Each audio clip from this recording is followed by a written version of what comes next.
Hello everyone, आज है 5 अगस्त और आज इस वीडियो में हम बात करने जा रहे हैं इन्फीबीम एवेन्यू के बारे में। 16 रुपए से भी कम कीमत का ये शेयर है। हल्की सी तेजी आज भी यहां पर देखने को मिली है। नतीजे इसके सामने आए थे जो ना ही उतने अच्छे थे ना ही उतने बुरे थे, एवरेज में कहूंगा इसको।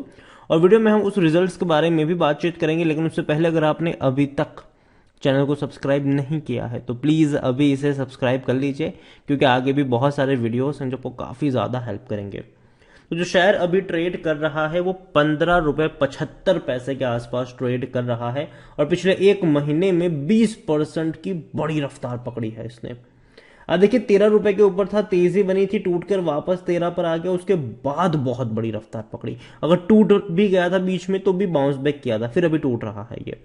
इवन पिछले एक साल में अगर हम देखें तो एक साल में काफी ज्यादा तेजी और गिरावट से गुजरा जरूर है ये शेयर। 28% की गिरावट जरूर है। 13 रुपए तक का लो बना था और 26 रुपए से टूट कर आए, ऑलमोस्ट आधा हो चुका है अपने हाइज से, ये आप कह सकते हैं यहां पर। लेकिन अब धीरे धीरे संभल रहा है ये, भागने की कोशिश भी करता नजर आ रहा है। पिछले 3 सालों में अगर हम देखें तो पिछले 3 सालों में 63% का ग्रोथ है और 6.5 से 7 रुपए तक का लो भी था। हालांकि तब प्राइस हाई था, बाद में 2 बार ये इसने बोनस भी दिया है, जिसकी वजह से इसका प्राइस जो है वो 2 बार कम हुआ है, आधा हुआ है 2 बार, वो आप कह सकते हो। Infibeam Avenue small cap share है, 4,285 करोड़ के आसपास का इसका मार्केट कैप है। वॉल्यूम 65 लाख के आसपास का देखने को मिल रहा है और नतीजे जो आए हैं वो एवरेज हैं, क्योंकि देखा जाए तो पिछले क्वार्टर के मुकाबले प्रॉफिट में गिरावट है, लेकिन रेवेन्यू में भैया बड़ी रफ्तार है। 418 करोड़ का इनका रेवेन्यू हुआ है, जो पिछले क्वार्टर में 370 करोड़ था और पिछले साल इसी क्वार्टर में 216 करोड़ के आसपास का था। तो रेवेन्यू में भी तेजी है, लेकिन दिक्कत आई है इनके प्रॉफिट्स में, उसके बारे में हम यहां पर देखने की कोशिश करेंगे। तो यहां पर यह है कि 69% का ईयर ऑन ईयर ग्रोथ आया है। 23 करोड़ का इनका प्रॉफिट हुआ है, जो कि अच्छा है। प्रॉफिट 23 करोड़ का अच्छा है, क्योंकि पिछले साल इसी क्वार्टर में 14 करोड़ के आसपास का ही प्रॉफिट था, लेकिन पिछले साल, लेकिन पिछले क्वार्टर में 28 करोड़ का प्रॉफिट हमें देखने को मिल रहा था। यहां पर company core offering its payment gateway CCAvenue which competes with players like BillDesk, PayU and Razorpay among others. देखो कंपटीशन जिस है, देखो कंपनी करती क्या है, कंपनी क्या है भैया, एक मीडियम प्रोवाइड करवाती है ट्रांजेक्शन को लेकर। अगर आप ऑनलाइन ट्रांजेक्शन करते हो तो ये एक मीडियम प्रोवाइड करवाती है आपको, जिसके जरिए आप पेमेंट कर सकते हो। तो सबसे बड़ा जो इनका कंपटीटर है वो रेजर पे है अभी के वक्त में। बिल डेस्क भी है, लेकिन रेजर पे मेरे हिसाब से सबसे बड़ा कंपटीटर है। सीसी एवेन्यू, जब भी आप पेटीएम से कुछ पे करते हो, ऑनलाइन कुछ पे करते हो, तो बीच में जो आपको देखने को मिलता है जो मीडिएटर होते हैं, गेटवे, पेमेंट गेटवे कहते हैं इसको, तो वो है यहां पर।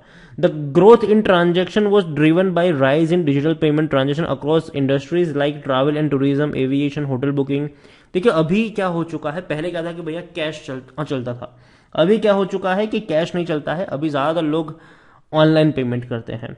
तो जाहिर सी बात है, जितना लोग ज्यादा ऑनलाइन पेमेंट करेंगे इन जैसी कंपनियों का फायदा होगा, क्योंकि जाहिर सी बात है मीडिएटर के तौर पर यही होते हैं यहां पर। Currently 6.4 million merchants are in Infibeam platform. 6.4 million merchants are on Infibeam platform, a growth of 2x over financial year 2022. Company added average 8,000 merchant per day in quarter 1, expecting the number to grow significantly due to the mass adoption of digitalization. तो ये अच्छी बात है। देखो इनका जो कह सकते हैं कि ट्रांजैक्शन है वो बढ़ रहे हैं, मर्चेंट है जो इनके वो बढ़ रहे हैं, और कह सकते हैं कि ये अच्छी बात है यहां पर कंपनी को लेकर अगर देखने की कोशिश करें तो। In the quarter Infibeam Avenue launched CC Avenue Tap Pay along with CC Avenue mobile app. The feature will convert any near field communication enable Android phone into the smart POS terminal. तो देखो company जो है वो अच्छे तरीके से काम करने की कोशिश कर जरूर रही है, और रिलायंस जियो के साथ भी इनका खबर आई थी 2 साल पहले की बात है, हालांकि 1-1.5 साल पहले की है, कि ट्रांजैक्शन जो जियो में करते हो तो इमीडिएटर के तौर पर ये भी यहाँ पर देखने को मिल रहा है। यहां पर अगर हम देखने की कोशिश करें इन्फीबीम को लेकर, तो इन्फीबीम में अगर आप देखें तो क्वार्टर 1 जो है उसका जो इंक्रीज देखने को मिला है प्रॉफिट में और ट्रांजैक्शन में, क्योंकि देखो ट्रैवल और होटल स्पेंडिंग जो है वो ज़्यादातर देखने को मिल रही है। इनके जो ट्रांजैक्शन की अगर हम बात करने जाए तो ट्रांजैक्शन प्रोसीड वैल्यू जो है वो 72% अप है, 87,218 करोड़ देखने को मिला है ट्रांजैक्शन, जबकि वो इससे पहले 50,650 करोड़ के आसपास है। तो ये ट्रांजैक्शन वैल्यू है कि इतने वैल्यू के ट्रांजैक्शन इन्होंने किए हैं, तो बहुत बड़ी बात है। और अभी के वक्त में अगर आप देखो तो हर कोई, जब चाहे वो फ्लाइट की टिकट बुक कर रहा हो या प्लेन की टिकट ट्रेन की टिकट बुक कर रहा हो या होटल में कोई रिजर्वेशन ले रहा है, तो जनरली लोग जो है वो ऑनलाइन ज़्यादा स्पेंड करते हैं। इवन कई सारी ऐप्स भी है, अमेजोन से अगर आप कुछ पे करते हो, फ्लिपकार्ट से अगर आप कुछ पे करते हो, अगर आप ग्रोसरी मंगवाते हो, चाहे आप ग्रोसरी के लिए ब्लिंकिट यूज़ करें, डेंजो यूज़ करें या फिर जेप्टो यूज़ करें, और भी कई सारी चीज़ें हैं, जोमेटो से अगर आप पे करते हो, ऑनलाइन ट्रांजेक्शन भैया अब कोई नई बात नहीं है। और धीरे धीरे ये अडॉप्शन लोगों में आ रहा है। According to Moneycontrol user 33% लोग कह रहे हैं कि बेचो, 67% लोग कह रहे हैं कि खरीदारी करो। यहाँ पर अगर आप देखने की कोशिश करो तो भैया जून महीने में इसी साल बड़ी क्वांटिटी में खरीदारी भी हुई है। आप देख सकते हैं कि श्यामल त्रिवेदी ने 10 जून 2022 में ईसॉप के थ्रू 1,20,000 शेयर लिए। सुनील भगत ने भी 1,20,000 शेयर।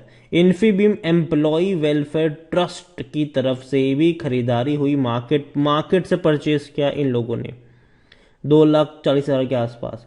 एक और ट्रांजेक्शन हुआ था, वो भी था 2,00,000-2.5 के आसपास का ट्रांजेक्शन, ये भी था। एक और ट्रांजेक्शन था, वो भी 1.5 लाख से ज़्यादा का था। एक और था जो 2 लाख से ज़्यादा का था। तो भैया मार्केट से इन्फीबीम का जो एम्प्लॉय वेलफेयर ट्रस्ट है वो खरीदारी कर रहा है हाल फिलहाल में। और कंपनी के रेवेन्यू आप देखो तो बहुत बड़ी रफ्तार पकड़ी है, और अब ये और बढ़ेंगे क्योंकि इस क्वार्टर का रेवेन्यू 400 करोड़ से भी ज़्यादा का है। एवरेज 1600 करोड़ आप मान के चलो इनकी। तो रेवेन्यू में बड़ी रफ्तार आपको देखने को मिलेगी आने वाले दौर में। और प्रॉफिट अगर आप देखें तो प्रॉफिट भी धीरे धीरे बढ़ेंगे। जो प्रॉफिट 57 करोड़ था, 60 करोड़ था, 75 था, अब वो 100 करोड़ के आसपास जा सकता है, क्योंकि पहले क्वार्टर में 23 करोड़ का प्रॉफिट इन्होंने ऑलरेडी कमाया हुआ है। खरीदारी करने का सही मौका क्योंकि शायद ओवरबोट जोन में नहीं है, कोई भी रेड फ्लैग नजर नहीं आ रहा है। 48-49 का इसका पी रेशियो है, जबकि सेक्टर पी 26 से 27 का आसपास का है। और 100% एनालिस्ट कहते हैं खरीदारी करो, और डेफिनेटली खरीदारी करने के मौके यहाँ पर बन सकते हैं इन्फीबीम एवेन्यू में। देखो बहुत बड़ी गिरावट इन्फीबीम ने देखी है, लेकिन मेरे हिसाब से जो डिजिटल वाला जो थीम है वो डेफिनेटली आगे भी अच्छे तरीके से प्ले हो सकता है। और प्रमोटर की 30% के आसपास की होल्डिंग है, बाकी की होल्डिंग अदर्स के पास ज़्यादा है, 52% के आसपास की होल्डिंग है, और रिटेल इन्वेस्टर के पास 10.5% के आसपास से या फिर उससे कम की भी होल्डिंग देखने को मिल रही है। 10.28% की ही होल्डिंग है। तो ओवरऑल मैं इतना ही कहूँगा कि डेफिनेटली इन्फीबीम रेवेन्यू बढ़ रहे हैं, प्रॉफिट भी इनके बढ़ सकते हैं, जो कि अच्छी बात है। और डेफिनेटली कह सकते हैं कि सब कुछ सही रहा तो एक अच्छी शुरुआत भी हो सकती है, लेकिन हाँ वक्त लगेगा, ठीक है, वक्त लगेगा और चीज़ों को सेटल होने में टाइम भी लगेगा। तो इन्फीबीम 15 रुपए के आसपास डेफिनेटली खरीदारी के मौके। रिजल्ट जो है वो उतने अफलातून तो नहीं है, लेकिन हाँ ये कह सकते हैं कि स्टेबल रिजल्ट्स है, ना ही अच्छे ना ही बुरे। वीडियो को यहीं पे एंड करूंगा। पसंद आया हो तो लाइक करो, शेयर करो। चैनल अगर पहली बार आए हैं तो प्लीज़ सब्सक्राइब करें। और इन्फीबीम एवेन्यू के बारे में आप क्या सोचते हैं वो भी आप मुझे कमेंट में लिख कर बता सकते हैं। Thank you.